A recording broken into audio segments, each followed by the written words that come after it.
Hey guys, it's Audrey and Vera here. Welcome to our Permission to Hustle webisode today. So we are talking reasons why you would not get hired, right? So most of the time when you go into any kind of interview, you want to get hired, right? Like that's the whole point of going into an actual interview. And whether you're doing an interview over the phone, you're doing one which now over Skype or Zoom or in person, which is kind of like the old-fashioned way, we want to prepare you to get the job. So we're going to share with you reasons why you wouldn't get it, and we want you to avoid these at all costs, okay? So, the first one is so obvious to me. I would hope it is. It is so obvious. Number one reason why you're not getting hired. You are unprepared for the job. You are unqualified for the job. That to me makes so much sense. I don't even know why it's on the list, but it needs to be on the list because a lot of people don't necessarily admit to the fact that they are unprepared for an interview. People applied to do stuff for us that we're asking them, hey, listen, do you know how to potentially,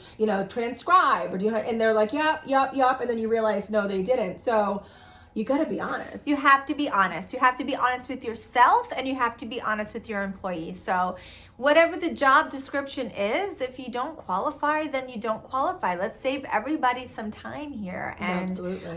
Let's just be truthful during the process itself. All right, so another reason why you wouldn't get hired, so you don't want to do this, is do not miss deadlines, okay? So if you have to meet somebody in person, don't go late. Don't even send in your application late. So many times now when you're looking online, people will actually give you a deadline as to when you should and can submit your application, right? A lot of the times there's like a date and a time. Don't go beyond that. Don't be that person that gets it in an hour late thinking that, well, it doesn't matter. It's still there. No, that's not right. Don't be surprised when you don't get the call back. You missed the deadline. Yes. And then don't miss simple things. If you're going to do a phone interview, don't be late. Get on the call early. Mm-hmm. If you have to go meet somebody in person, always be early. Do not miss any deadline, especially if you're doing some writing assignments for people or they want to have a portfolio from you and you actually have to hand things back to them.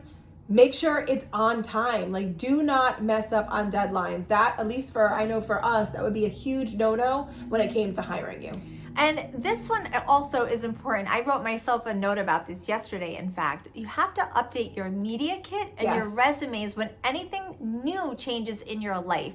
So Audrey and I are in the social media space for influencers.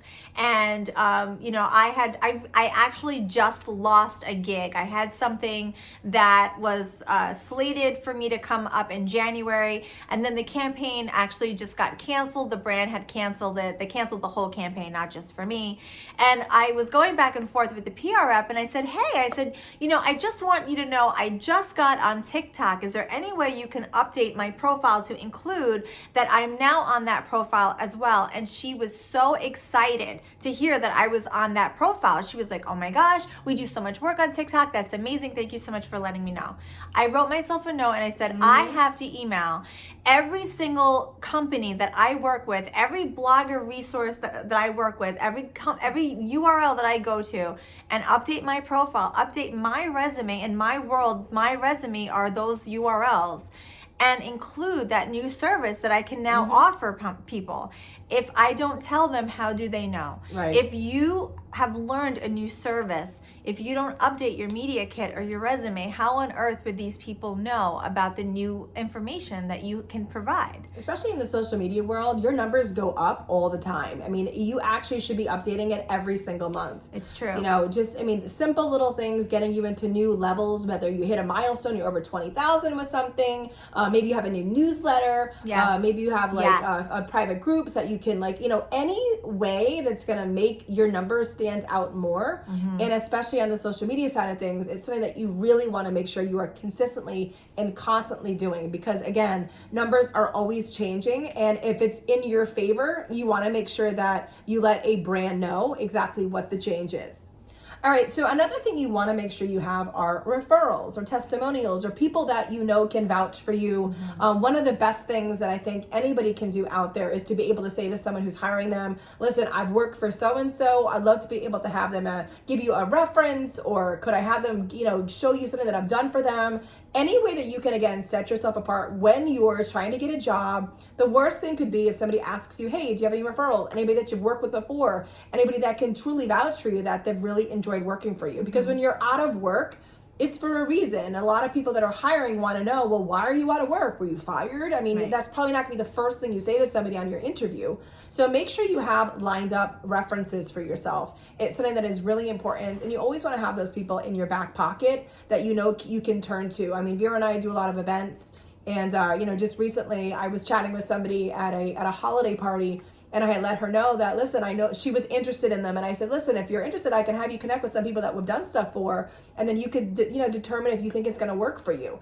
Just those little things sometimes, even you saying, hey, listen, I'll connect you with somebody. It goes to show that you are very comfortable in the sense that someone's going to give you a glowing review. Right. I love that.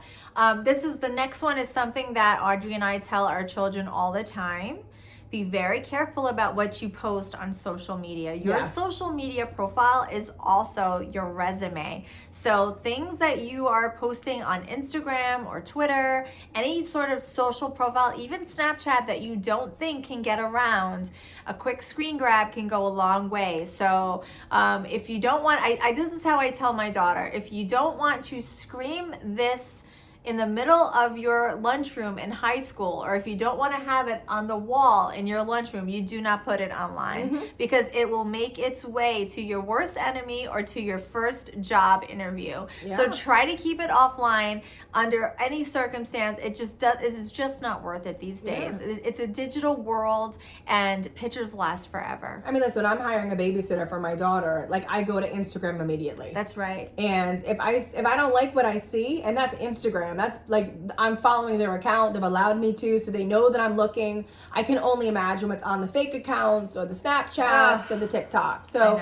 we are living in this really message is for hopefully a lot of the people out there that are on the younger side of things. You are living in a new age. That's right. There was no such thing as any of these social media platforms when we were kids. And we don't have to worry about someone Googling our name and pictures popping up from us in college or, any time. So you really want to make sure that it's something that you're thinking about, because it will come back to haunt you if there's stuff that you don't want out there.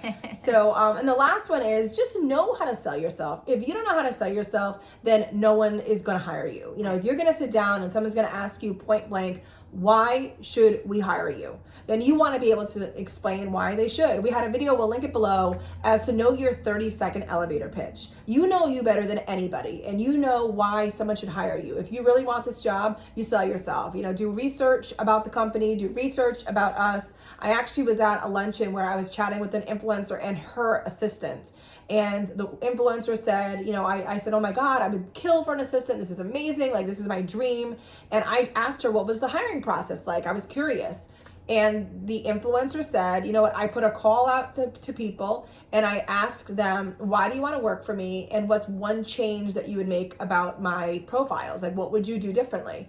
And she said it was obvious that, and she pointed to the woman that was next to her, had done her research. She said she not only got back to me with examples of ways that she would potentially help enhance it, you could tell that she'd been following me for a really long time. She sold herself. Yes. And that was an eye opener, and I was like, wow, that's like exactly what I would want in somebody. So keep that in mind too. Know how to sell yourself, know where, just know exactly what you're being hired for. I love that. So that is such great information. If you want to continue the conversation, be sure to head over to Facebook and search Permission to Hustle. We have a great group for conversations just like this. You can always subscribe to our videos as well. And don't forget to hit that subscription notification bell to stay tuned for all the next videos that are coming up. And thanks so much for checking out this one. Until next time. Bye, guys.